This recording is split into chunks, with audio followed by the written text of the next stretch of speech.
Hello, and welcome to Message in the Middle with Marianne. We all know that life is hard, right? It's messy, it's unpredictable, but it can be wonderful all at the same time. My hope is that we can take a deep dive into self-development topics and explore life's lessons through book clubs, conversations, and interviews. And together, we can uncover the lessons that others have already learned to help us navigate this crazy, wonderful ride called life.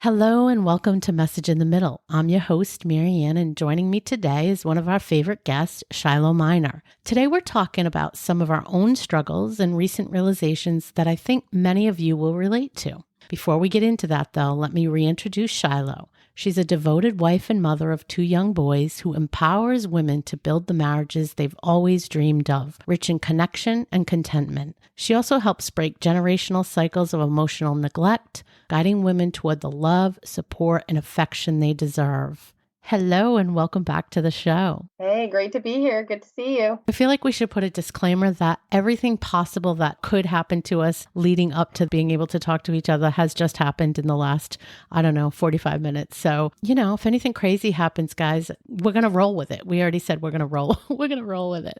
But let's cross our fingers and give it a shot. We connected, I think, not even a week ago because you posted something on social media and you were talking about some thoughts you were having about some challenges with kind of putting yourself out there and maybe not being as or feeling as ready as you needed to be. And I completely jumped on that because I have had some of those same feelings. So before we dive in, maybe you can kind of summarize the message you were trying to put out there. Sure, absolutely. So I let my Facebook profile know that I had a YouTube channel. I told them this about a week ago. And it was funny because I thought to myself, I've had a YouTube channel for 2 years and YouTube is for other people. So I don't know why I was keeping it a secret. Yeah. But then as soon as I said that, I went, I must have been afraid of something.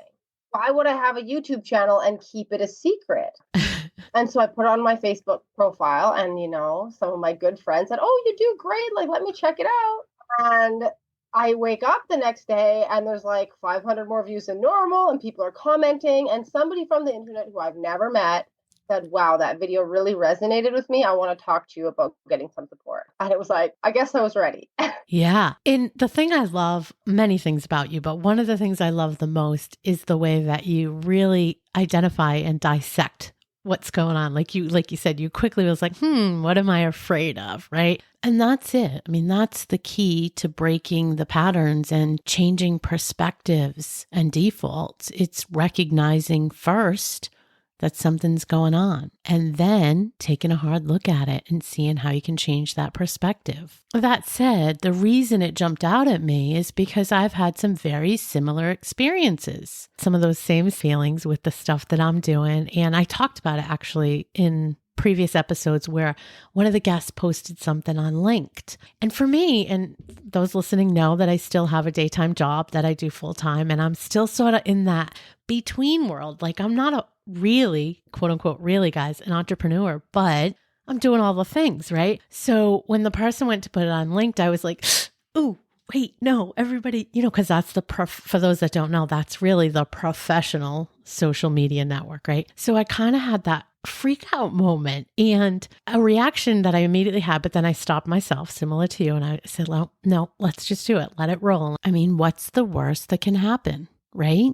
And I actually had several people that I used to work with years ago message me and say, I can't believe you're doing this. It's fabulous. I listened. It was a couple of men actually were the first 2, which was surprising, not my target demographic.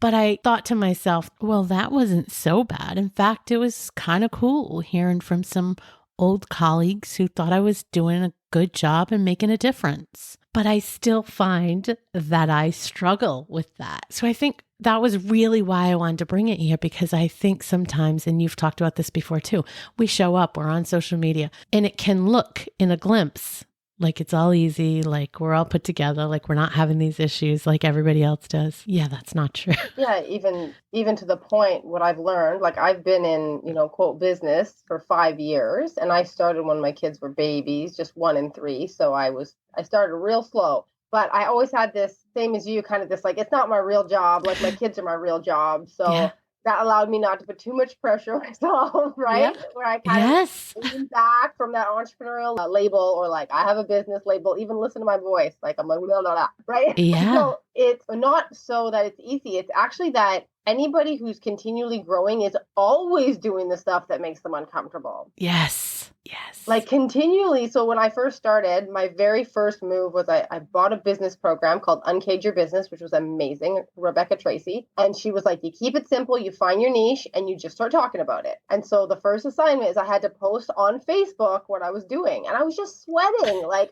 I'm going to put this online. People are going to think and people this and people are going to think that. And I put it online. And the next weekend, I went to a kid's birthday party. And one of the women there, who was just an acquaintance of mine, said, hey, I saw that thing you posted. And she goes, I'm interested. And I was like, oh, she's interested. Like, even when that's what you thought you wanted, you're scared. Yes. Even when the good things happen, you're scared because it's new. And that was a wonderful experience for me and for her. And it was such a great way to launch. But all I have to say is that took huge audacity for me even to take that first move and hang up my shingle. And now it's like, well, am I going to hang up my shingle on YouTube? YouTube feels like the Wild West to me. Yes, same. Because it's not a friendly little, oh, my friends see it and my friends of friends see it. It's like, no, there's going to be everyone. And I have more men than women in my thing. And some of them are a little bit bitter and don't like what I have to say sometimes. And so that was the other big, for me, rite of passage is I always watch the big creators and listen to them, and they all say the same thing. If you're getting attention, it will be positive and negative. Yeah, always. So don't be surprised. Don't take it personally. Yes. Don't let it stop you. Like, just be like, that will happen. And so I got a few negative ones, and I just thought, I didn't die. Yeah. Like, it's okay. Yeah. I saw this coming. I see it happen to other people. I have a couple coaches that I follow who've had full campaigns run on them. Like, people just sharing bad news and like, writing about them on Reddit. And a year later, it's like nothing happened. Yeah. All they had to do was keep going. Keep going. I think that's such a great point. And I also think it's about just showing up, and then honestly, they say like I'm going to say publicity, but any publicity is good publicity. Mm-hmm. Listen, if people are saying negative stuff, it's still messing with those algorithms, which gets you more visibility. I hate to say that for people that don't know how this works, but truly when we're asking you to comment on something or leave a review or like something on the posts, we're not just saying that because, it's fun to see. We're saying that because if you don't, there's like just a handful of people that will see it. So even when you're getting a negative comment, it actually is helping you with promotion and reach. So that's something to think about. Something to think about not only because it helps you with getting your message out there, but also ties into the message that we both talk about. Celebrate your small wins. There's a positive in a lot of things. Maybe not everything, but in a lot of things. And listen, that comment, whether good or bad, it can be seen as a positive because it helps with reach. It helps spread your message. So true. And I see some of the big creators, they leverage that. Yes. They make provocative statements. Yes. They be really spicy. I can't get with it yet. Same. I mean, maybe I will, because who cares? People are just out there talking. Like, you're not hurting anybody, and nobody can really hurt you. That's the biggest thing, right? Like, if you don't let them, they can't hurt you. Well, and I think that's another big message here, right? For those that aren't listening, that don't create content, that aren't out there trying to get their message out to the larger audience. I think you can take this message to your daily life as well, because it applies. It applies to know that people can say what they want, people can think what they want, but it's none of your business. It can't hurt you. And of course, in some edge cases, there can be defamation of character, but that's not what I'm talking about. I'm talking about in a general sense, in a normal day-to-day life. I mean, sure, we have to learn how to deal with the feelings associated with something negative, but really, it can't hurt you unless you let it. It's just words. But I also find that when people leave either critical messages, or, some people are just kind of stirring the pot. The way you deal with that also gives you influence or even power over yourself. 100%. So like one comment I responded to and like diplomatically, and one I just deleted it. Like I just saw it and I thought, this is not in good faith. There's no answer to this. This person is committed to like making a point, to have an agenda. Gone. Yeah, I agree. And getting back to everyday life, I think it ties to creating safe boundaries, insulating yourself from people that drain you versus fill you up. Honestly, I think we're talking about several things here that have wide applicability. And I think we got a couple of messages here, because the first message is really about whether it's doing something on social media, being a content creator, or it's, I don't know, dressing in an outfit you thought you were too heavy to wear. I've talked about that in the past, right? When I was bigger, it was like I wanted the bright pink sweatshirt, but I didn't want to wear the bright pink sweatshirt because I didn't want anybody to notice me. Silly.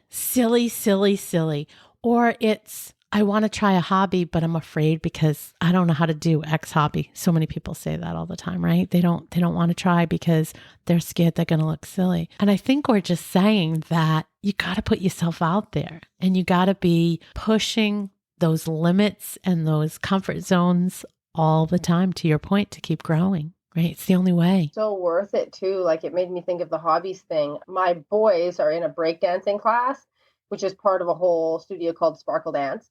And they have adult drop-in classes. So I was going to those. And then, I found out they have a show team.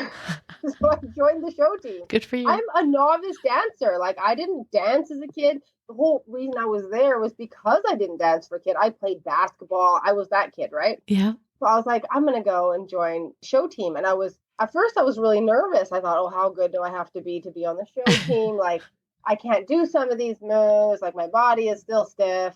And then I joined the show team and everyone was the same. Yeah. And the teacher was like, of course you're like that. This is a beginner class. Yes. And then we performed and people were so inspired because a bunch of 45-year-old moms up there in full costume doing these dances. And it's opened up a whole new community for me, different friends for me, a level of confidence, like on stage. I'm going on stage, 2-3 times a year now in these big productions. And my kids also, they're like, wow, look at mom. She, like, it like what it did is it opened up like the artistic performer part of my personality that previous to that had been like, I don't want to look fake. I don't want to look like I'm trying too hard. I don't want to look like a bad dancer or a bad actor or a bad singer. Like, just don't let anybody see it. And now I get to enjoy that. And you talk about growing, it makes me feel so young. I love that. Like I'm starting this thing that I didn't do as a kid, Yeah. It's wonderful. It's wonderful. And it's also just, again, a reiteration that our default, all of us, probably not all of us, but many of us, our default reactions to things are to worry about what other people are going to think. Even the people that have done the work, your default reaction is to go there. And so it's like you constantly have to reinforce that messaging and kind of, I'll use the unlearn that messaging that was there for so long. But the only way you do that is to continue to push those lines and try new things. The dance one's a great example. One of the things that I do for that is I remind myself that some people will think bad things. There will be some. There'll be somebody who thinks, oh God, Shiloh, or, she's always advertising on her Facebook, so annoying. Like there's definitely some people who will. And I allow myself to interact with that reality until it's not so terrifying. Like, okay, so say some people are judging me because everybody knows someone terribly judgmental. Yes. Who always is judging other people. Yes. So that same energy could be directed at you. 100%. Right? Yes. Right. Like there are people out there who just get all their satisfaction from tearing down people who are taking a chance. Right. Yeah. So then I think to myself, okay, am I showing up for them? Like, am I here to get approval from like the most difficult critic in the room? Because we make that mistake of like, only if the most difficult critic approves of me, then I can show up. And instead I go, you know what? Probably all my friends are going to support me. I have great friends.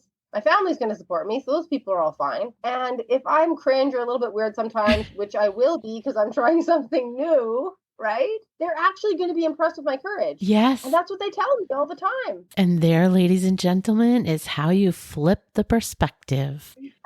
And again, just to point it out, that shows how much work you've done to be able to do that, to be able to recognize it, stop, pause, and flip the script.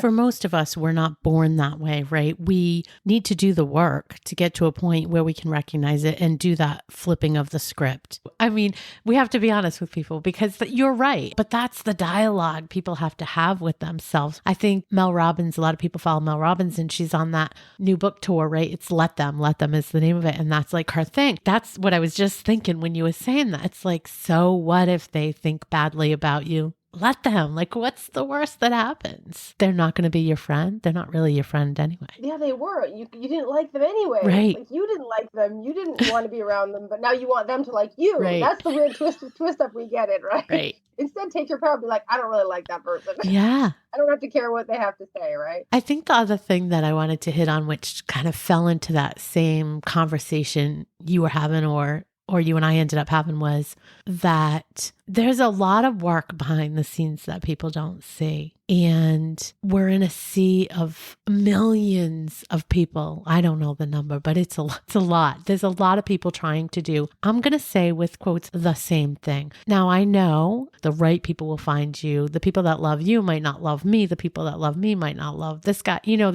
everybody's, the way they deliver the same stuff is different, and it lands differently on different people. I am a believer that there's enough to go around. And I think that applies to content creation and coaching, but I also think it applies to things like getting a promotion at work, being good at a hobby, meeting the right group of friends, or finding a great business opportunity. My general belief is there is enough. It doesn't have to be a competition. There is enough for all of us. That said, I think even if you know in your head that there's enough to go around of whatever it is, I think it's easy sometimes to feel defeated if you're not seeing enough progress, whatever enough is.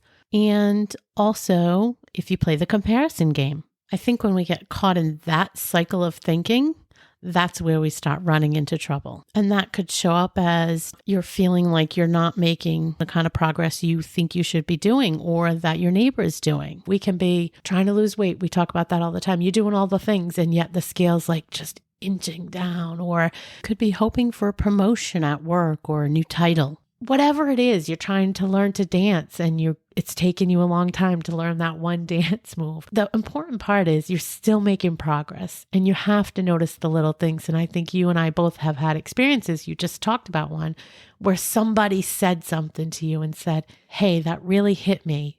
And I needed that. And I think we need to look for those little baby steps in our lives too, because I think they're easy to miss sometimes. We're waiting for the big rainbows, shooting stars, whatever, and they're not there typically. It's the little things that really count and that add up. Yeah, you're right. The perseverance and the patience is such a huge part of it. And what you said about, you're trying to do the thing and it's not quite working yet, or you don't get the signups, and it's like, it's the disappointment, right? We don't want to feel that disappointment in ourselves or in somebody else, or we don't want to ask, we don't want to step out. And what I've come to believe, and this comes directly from my work in marriages and working with men and women, is fear of disappointment is what's holding us back. Because when I say to them, like, hey, you can try this different thing with your husband and he'll probably respond better. Immediately it's like, but what if he doesn't? What if I try something different and he still doesn't respond the way I want? Then I'm going to feel that much worse. Then I'm going to dive. So same thing with dieting, right? I could eat whatever I want, and who cares? I know I'm going to stay roughly the same. But what if I discipline myself and I don't have that chocolate over Christmas, and then I still step on the scale and it's not better, right? And we're really afraid of like wasting our energy. This is a big one for me, like when it comes to marketing or like, creating a product. What if I create this beautiful course and then people are like, whatever. Yeah. I don't want to waste all that energy. And I've actually had a personal shift in this recently when I realized that the growth comes from the doing the process. Yes. It doesn't come from the result you get on the outside. Yes. Because you don't No, the result on the outside could be related to factors you can't control, or maybe you didn't know about yet. So say you're dieting, but you didn't know you had some kind of condition that needed to be addressed, or you didn't know that your stress level was so high that if you didn't meditate and calm down, your body wouldn't release the weight. So you might be eating lettuce every day, but you're so stressed, your body's like, holding on. So you didn't know about the factor. But whether it's dieting, whether it's working on a dance move, whether it's creating content from your course, when you do that, you're lifting reps. Like you're getting stronger, you're disciplining, you're working on your craft, you're honing your instrument. So that when that opportunity opens, you're going to shoot through it. Yes. It's like the YouTube one for me. I've been loading up things to YouTube for 2 years. My first videos are cringe, but I told myself I'm going to leave them on there. I'm not taking them down, right? Maybe one day I will. I don't know. There's different branding. I don't have the same thumbnails. I don't have proper like notes in any of them. But because I've been making videos for 2 years, now I can make them fast. It's not that those first videos had to be a big hit and go viral. It's that now I've learned how to talk on camera and just record it and not make a big deal. Well, and that really brings us full circle, doesn't it? Back to the point of needing to try things as a novice and not get in our heads about it, about needing to be all ready, because it really is the process and the repetition that gives you the expertise and the consistent practice. What a good point. And I think we get so hung up on the outcome that we miss that. We miss that, right? I think we're all kind of tuned in to get to that end result. But that also goes to learning how to disassociate yourself or being tied to the outcome and just learning to let it take you wherever it takes you. It can be whatever, I'm saying it, but life, your journey on any number of topics. I think when we get hung up on X, we're going to have 500 views. We're going to have 50 clients. We're going to have mastered the dance. Whatever it is. I think that we sometimes miss out on a different opportunity, maybe even a better opportunity. And we also miss the progress along the way. And if you do something and it's really awful in a way that you hate it, then you've learned something and you can shift it. So it's back to that. There's really not a point of losing or not succeeding. You just learn. You learn from it all. That's all. It's a feedback loop. Yeah. I had a leader in my life once say, love is never wasted. I was after a big breakup, and you think, I invested so much in this person. Why? It was such a waste, right? And then you're all broken. And she said, no, love is never wasted. And I see that now. Anything done from your heart, anything that you put your intention into, that you actually has a meaning to you, is never a waste, because there's that feedback loop. You put it out into the world and you decide, did I like this? Did I not like this? How did other people respond to it? Is this something I want to do again? Yeah. And then you do something again. Whereas if you stay in delaying and in fear and in freeze, you basically slow down your path to whatever great adventure you might have. Yeah. Slow down or stop it completely. So good. So how do you handle the comparison piece of that? Again, no matter what we're talking about, we're all trying to do something, and it's very easy, keeping up with the Joneses, right? Whether it's your house and your belongings, and hopefully people aren't doing that these days and have gotten out of that, but it could be, are you dancing at the same level as the people in your class? Or is your content as good? Is my class as good? Is my podcast as good? Whatever. It's anything anybody's doing. Is my pottery as good as the girl that took the class with me? Am I losing weight at the same pace as someone else? Am I getting as strong, and can I lift as much weight? Whatever it is. How do you keep yourself out of that? Because that's also a natural default pattern. You look around and see what everybody else is doing, but it's a no-win game in my opinion. So I'm curious. Well, it's a no-win game, but it's even interesting in your example. What I noticed is we only compare ourselves to people who we perceive to be less than. Who we perceive ourselves to be less than. So it's almost like we use it as a stick to beat ourselves. It's like there always will be so many people ahead of you in the game and so many people behind you in whatever game. But we only look at Brene Brown or like Tony Robbins, Esther Perel, Mel Robbins, and go, oh God, people on Mount Olympus, I'm not as good as them. Well, no kidding, right? Like they're the 1%. They're the 0.1%. Yeah, the 0.1%. and that's what's helped me, is to be like, okay, there's a little bit in insanity in who we choose to compare ourselves. So valuable. Or like so valuable. Another really funny one is a lot of my clients love, well, not a lot, but a few love David Goggins. You know him? I do not. Okay.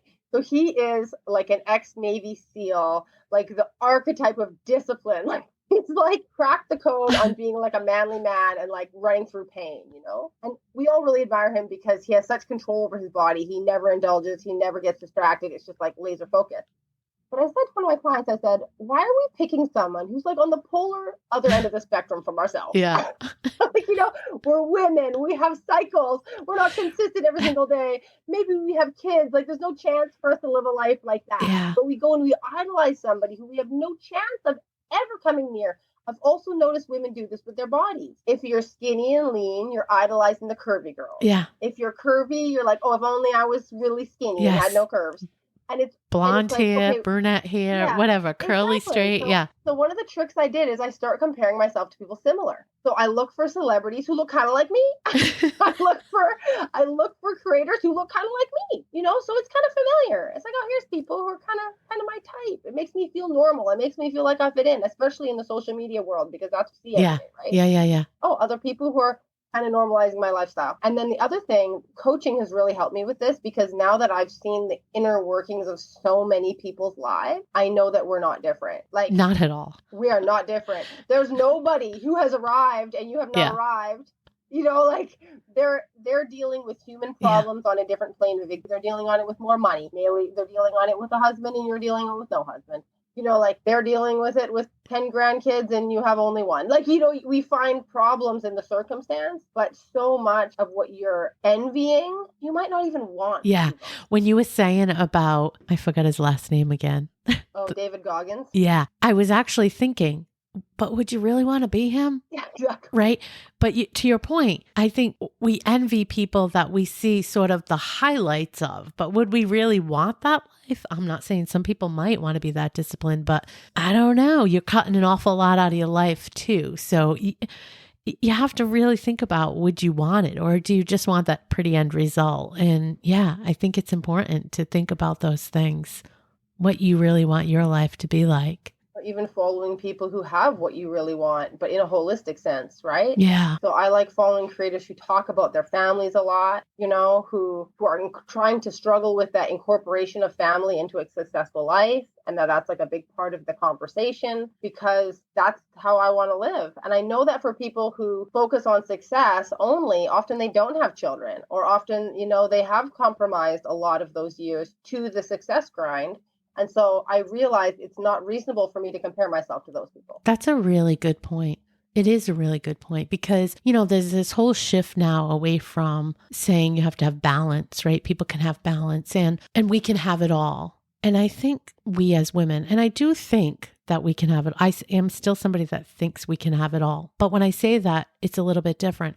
I don't think you can have it all in any one period of time. You're taking from something and giving it to something else. And I, you know, openly on many of my podcasts talk about how I worked too much for a really long time. Sure, I went up the corporate ladder and I was building a great career, but it definitely had a cost. And now, you know, I'm on the flip side of that, and I'm definitely focused way more on family and way more on the stuff at home. And there is definitely, I have a great job, a good career still, but I'm not trying to climb up anymore. I mean, you definitely can have all the pieces and parts, but I just don't think you can have them all at one time. So I do think it's a valid point to compare apples to apples and to understand what you actually want to give and to what end. There's a give and take there. There's only so much of us to go around. So I think that's a really smart move to emulate, or if you're going to compare, or you're going to look at other people, try to look at people that are in the same season of their life as you want to be. Going to say that I was an athlete for most of my life, so competition is kind of in my blood. And so even though I know that comparison is the thief of joy, I know this, I'm always going to be doing it, but I try to do it in a really detached way. So it's like, you know, when you have a good friend and you're like, she's more beautiful than me in this way, and you know it's true.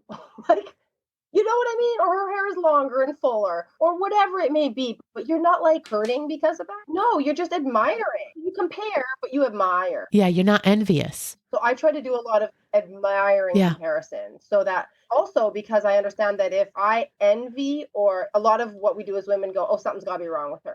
You know, yeah, she's way too beautiful. She is a B word, right? That's exactly what I was thinking, right? We try to take something away from them. And I realized at one point that that's such a self-defeating thought pattern, because then I can't get there, because I'd probably be a B word too. Yeah. Like, instead I go, oh, I love that. I love that for her. And maybe I could be like that one day. Or I love that for her. And I have a different style that I also love, but I kind of, I like to notice who shakes down in different industries. Why are they so popular? I kind of analyze their success. I follow some coaches who are like single women who travel the world and have no kids. And I'm like, oh, they remind me about like freedom and playfulness and youth, and I'm like, okay, I need to remember to keep those parts with me when I'm like running a family. So the comparison still exists, but I use it to feed me instead of take from me. Oh, I love that. I love that. And I love that looking at them for those reminders of the parts that you could easily get lost. Yeah.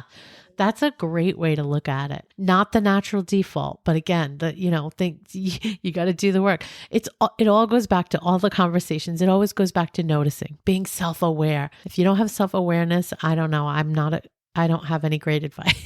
Great advice. You got to start there. You have to have self-awareness, because that's the key to all growth. That really is one of the keys to any type of growth. If you can't tap into what you're really doing and thinking and the patterns, I don't know how you change them. So I got to say, my clients are always ready to rock. So I don't run into that with my clients. They're just like, they will often say to me, like, look, I have all these struggles, but I know there's got to be something I can do. They don't know what it is. They consciously have been blaming their husband for everything, but there's like just enough self-awareness that I might have a blind spot, and there's humility that I can go in and be like, here's your stuff. Here's the stuff that you're missing that you can use. I will say that because I'm immersed in the coaching world, I've had to create kind of like two personas. Because when I'm dealing with people who are not self-aware and have no desire to become self-aware, I turn the coach way off. Like You have to. I have to put it aside because people are not ready. They don't want it. Yeah. It has nothing to do with their goals. And that's not my job. And I don't want to give, unsolicited advice. But people are so stuck in their stuff and so unconscious and so in denial that it's kind of heartbreaking that I just have to ignore it. Yeah. But again, it shows you having that self-awareness to say, oops, I got to shut me off. Yeah. I got to switch here, because there's nothing good that can come of that, of trying, right? That's right. I always say people that can't look in the mirror, like you can't have a real conversation with somebody that can't look in the mirror and really own their stuff. You just can't. Generally, they'll attack you. And this is what I teach a lot of women too, because, they're getting more conscious and then they want to start telling their husband things about himself.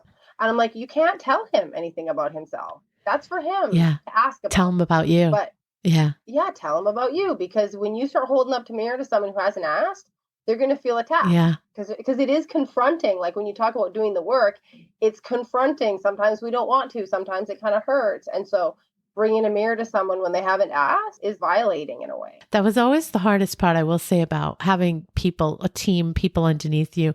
And, you always, I don't know, wherever you work, there's always some type of review, some feedback loop, right?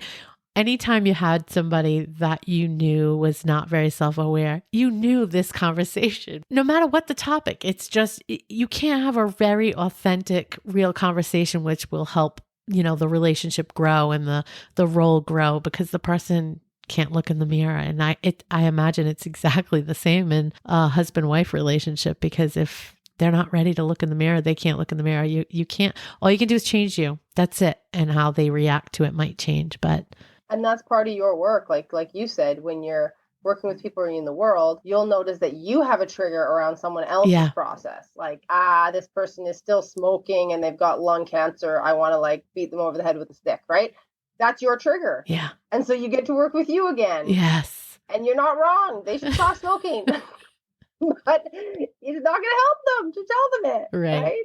So you just go back to, okay, I'm breathing through this moment of watching someone else. To me, I think the biggest trigger for a healer is watching someone else self-destruct. It's so hard to tolerate, especially the closer they are in proximity to you and your family. And I think in some ways that's like one of the higher levels of letting go. Yeah. Yeah. And often you have to let go like that to actually have an authentic relationship with them. Yep. You can't change them. So, boy, we got all over the place, huh? I think we touched on a lot of things, but I really think if there was a singular message that I wanted to get out to the group of listeners, it was that we all have these moments and these default instincts to kind of want to hide, not feel good enough, want things to be quote unquote perfect before we show them off. And I think the message I want to put out there is, again, because I know I've said it before, is that you have to push past that. There is no growth at all in whatever it is if you don't push past that. You just got to take the chance. Yep. And what you think is not ready and is not presentable, someone else is incredibly majestic.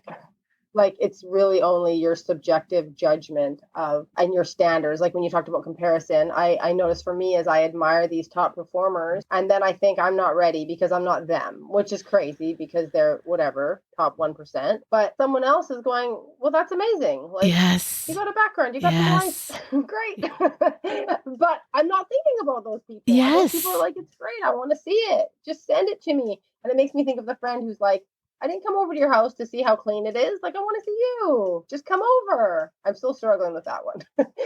But like letting people into your house when it's messy is to me kind of part of that whole conversation. Yes, I agree with that. My kids joke with me, and I've talked about this too, like at the holidays. I used to be mad woman because I host everything, and I'd be like, for the week or more leading up to it, it's like my kids would say that I would be like, don't breathe. Like, you can't breathe in the house. Like, everything has to be perfect. It's so crazy. It's not real. Like, just who cares? And who are these people coming over? They're not strangers. They're like family. Like, who cares?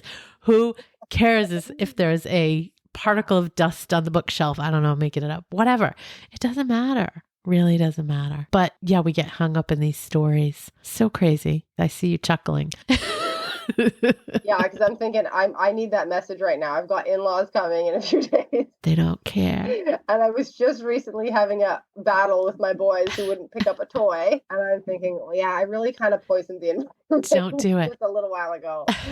So go back to them and talk to them and tell them, be honest. Like, my kids know. So, okay, we all know my kids are 35 and 29. So we're talking grown adults now. But so we can talk and have real conversations and laugh. But their memories of a lot of the holidays was me being psycho mom like that. Like, really, we joke about it. Not really crazy, but you know what I mean? Like, over the top things like that. Everything had to be perfect. I wanted everybody, just whatever. It's dumb stuff. And so now we joke about it. But I would tell you, while they're still young, to change that dialogue and just let them know. What I've come to realize now, I actually have a little bit of anxiety. I love to host, but I get a little bit anxious just before people come. And that is what's feeding into it. And I know that now. And I know these signs now. And I'll actually say, okay, I'm starting to feel a little anxious. But I can, again, self-aware, I can recognize it and not turn that into snapping at my husband. Like, I talked about this on my Thanksgiving episode because he was trying to help. And I don't even remember the specific scenario, but I was like, "Rah!"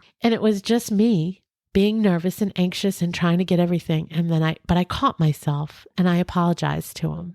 And I said, listen, this isn't who I want to be anymore. But I had a moment of, I got caught up and I'm sorry. And he's like, he took it. No problem. I get it. Whatever. And we went on. But it's noticing it and trying to shift from it. So my coaching that you didn't ask for you would be shift that with your kids because they'll remember it. You want them to remember the fun stuff, that their grandparents came and you all had a great time, or that they got some really cool presents, or, you all got a lot of family time together and had good food and laughed. And that's what you want them to remember. I receive it. I hope everybody can get a little message out of this. We just wanted to share because it felt so relevant when you said it to me. And I know others that I've talked to have felt the same thing. So I just thought it was worth sort of reiterating and kind of showing the behind the scenes of, we go through all these same things and have all these same thoughts and just have to keep working on them. We're all just work in progress. Thank you for joining me today and sharing your wisdom. You're always welcome as a special guest on the show. Thank you so much for having me. I love that you remind everyone that it's about doing the work, or we can't really experience any of this goodness. It is about doing the work. And the work is never done. Let's reiterate that too. The work is never done. There's always somebody ahead of you and always somebody behind you. And really, who cares? But it's about you. But you just got to keep pushing a little bit at a time. All right, guys, until next time, take care. Thank you for listening to this episode of Message in the Middle with Marianne. If you enjoyed the podcast, please take a minute to share it and write a review, as it helps bring new listeners to our audience. If you'd like to keep the conversation going between episodes, please join us at Facebook group Message in the Middle with Marianne.